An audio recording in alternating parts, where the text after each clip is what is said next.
Bienvenue dans cette nouvelle vidéo d'Aquitaine 3D, le spécialiste anti-nuisible.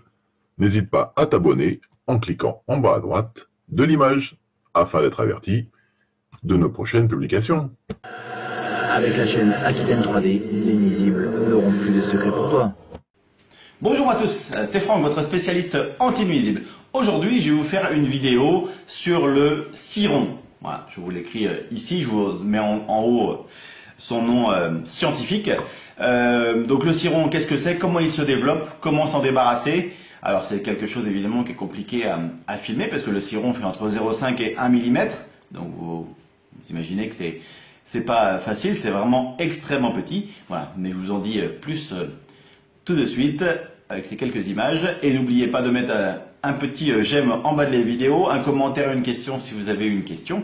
D'ailleurs, si vous avez une vidéo que vous aimeriez avoir dans les semaines à venir sur un insecte, un nuisible ou quel qu'il soit, mettez-le en commentaire. Voilà. C'est toujours intéressant de savoir ce que vous avez envie de voir dans les prochaines semaines ou les prochains mois. Si jamais vous n'êtes pas encore abonné, eh ben, c'est maintenant qu'il faut le faire. Comme ça, vous pourrez être informé de prochaines publications. Bon allez, c'est parti. Alors, le ciron, de son nom scientifique Acarus ciro, est une espèce d'acarien. D'ailleurs, je vous invite également à regarder une autre vidéo que j'ai fait justement sur les acariens, en cliquant sur le nom de ma chaîne, puis sur l'onglet vidéo, vous allez la trouver. Donc le ciron, ou thyroglyphe de la farine, mesure entre 1/2 mm à 1 mm. Il possède 8 pattes et c'est l'un des rares acariens comme la tique que l'on peut voir à l'œil nu. Alors j'imagine que si vous regardez cette vidéo, c'est que peut-être vous en avez chez vous. Alors sachez que le ciron se nourrit principalement de farine, de fromage, de biscuits, des céréales et de tous les produits que l'on peut avoir à base de farine. Ils peuvent, s'ils sont très nombreux, envahir évidemment votre cuisine, mais sachez que le ciron est utilisé volontairement lors de l'affinage de certains fromages, comme la mimolette. Ces acariens vont alors percer et façonner la croûte du fromage, et l'on va ainsi obtenir sa saveur et ses arômes. Le ciron peut également être un parasite du bois. Concernant la mimolette, aux États-Unis, par exemple, la mimolette a été interdite d'importation en 2013, justement à cause du ciron. Comme tous les acariens, le ciron passe par plusieurs stades de développement. D'abord œuf, puis larve, puis nymphe, et enfin imago. La durée de vie moyenne du ciron est d'environ 60 jours. Une femelle, quant à elle, au cours de sa vie, peut pondre jusqu'à 200 œufs. Le stade d'imago est atteint au bout d'environ 20 jours. Et la reproduction commence alors. Et cela plusieurs fois par jour. En seulement 4 jours, la ponte débute et dure environ 3 semaines.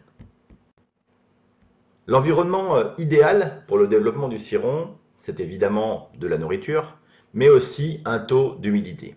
Il lui faut environ 85%. Par contre, si l'environnement est défavorable à son développement, le ciron imago peut se métamorphoser en nymphe hypophiale, aussi appelée hypop, à un stade durant lequel il ne se nourrit pas, mais il peut vivre dans cet état de léthargie jusqu'à 1 mois. Il peut également se poser sur un insecte comme une puce par exemple et attendre un environnement plus favorable à son développement. Comme le ciron fait partie des acariens que l'on va appeler les acariens de stockage, il infestera les endroits où sont stockés de la nourriture. Chez vous, vous le trouverez principalement dans la cuisine. Généralement, les cirons passent inaperçus car extrêmement petits.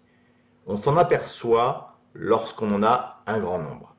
Sur des surfaces grises ou noires, on va les distinguer très bien, alors que vous en avez peut-être plein sur votre carrelage blanc que là, vous ne verrez pas.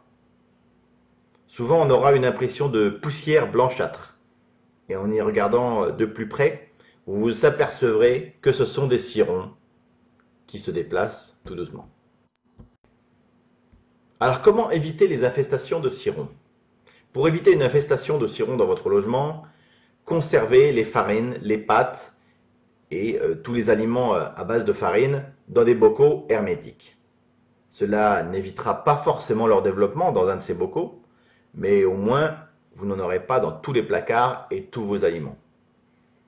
Bien aérer les pièces limite également leur développement. D'ailleurs, tous ces conseils sont similaires à ceux que l'on peut faire pour éviter les PSOC.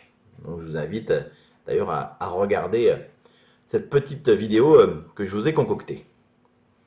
En cas d'infestation, une élimination de toute nourriture à proximité et une bonne ventilation peuvent suffire à en venir à bout, ainsi qu'un bon nettoyage de vos placards électroménagers, plans de travail, murs. Également, des fois, vous les verrez regroupés dans un angle de mur de la cuisine. Dans ce cas-là, vous pouvez au moins les aspirer.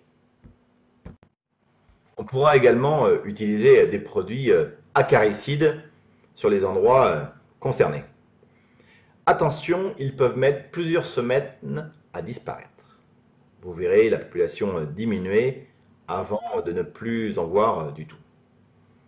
Il est toutefois normal d'avoir des cirons chez soi, comme bon nombre d'acariens que l'on retrouve dans les habitations. Il faut juste limiter leur prolifération excessive qui dérange évidemment à un certain stade. Il est totalement inoffensif mais peut déranger les personnes sensibles ou allergiques. Pour vous en débarrasser, supprimez évidemment la source de nourriture qui est infestée. Moi, il m'est déjà arrivé d'intervenir chez quelqu'un où il y avait dans une panière à pain, tout au fond, un crouton de pain qui était resté là depuis des mois et des mois. Et quand je l'ai pris, il en était simplement recouvert. Donc en supprimant leur nourriture, vous limitez évidemment leur développement et voilà, ça n'empêche pas évidemment un bon nettoyage. Voilà, donc j'espère que ces petites informations vous ont été utiles et intéressantes. N'hésitez pas à regarder nos autres vidéos en cliquant sur le nom de notre chaîne, puis sur l'onglet vidéo. J'en ai fait d'autres qui devraient vous plaire sur le scléroderme, sur le PSOC, le gibium, voilà, des mots qui vous parlent pas forcément, mais ce sont des insectes que l'on peut effectivement avoir chez soi. Bon, en tout cas, merci d'avoir regardé ça. N'hésitez pas à vous abonner et je vous dis à bientôt.